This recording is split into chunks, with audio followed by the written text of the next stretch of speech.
നമുക്കിത് നമ്മളെ നാട്ടിലെ ഒരു കാവിൽ പോയാലോ? വായോ. എന്താണെന്നറിയോ കാവിലെന്താ അറിയോ?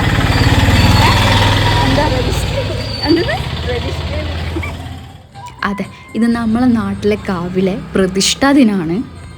ഇത് റോഡ് സൈഡ് തന്നെയുള്ള ഒരു ചെറിയൊരു കാവാണ് കേട്ടോ. കാവിൻ്റെ വലുപ്പത്തിലല്ലല്ലോ കാര്യം, നല്ല ശക്തിയുള്ള ദൈവങ്ങളാണ്. ഇന്ന് രാവിലെ തന്നെ ഗണപതി ഹോമവും കാര്യങ്ങളൊക്കെ ഉണ്ടായിരുന്നു കേട്ടോ. അതിന് പോകാൻ പറ്റിയില്ല, മിസ്സായിപ്പോയി.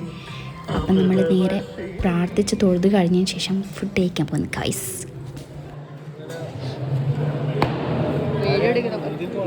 വീഡിയോ ആണ്.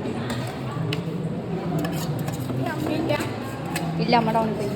ഞാൻ ഈ ഫോണും പിടിച്ച് പോകുന്ന കണ്ടിട്ട് എല്ലാവരും വെച്ച് വീഡിയോ കോൾ എന്തെങ്കിലും ആയിരിക്കുന്നു. പക്ഷേ അല്ല ഗൈസ്, ഞാൻ എൻ്റെ യൂട്യൂബ് ചാനലിലേക്ക് വേണ്ടി കഷ്ടപ്പെട്ട് വീഡിയോ എടുക്കുന്നു. ഇവരൊക്കെ ഈ കാവിൻ്റെ കമ്മിറ്റിക്കാരാണ്. ഇതെൻ്റെ മുത്തശ്ശിയാണ്. അങ്ങനെ അവിടുന്ന് ഫുഡൊക്കെ വാങ്ങി നല്ല അടിപൊളിയായിട്ട് ഫുഡും കഴിച്ചു. ഞാൻ യൂട്യൂബിലിടും.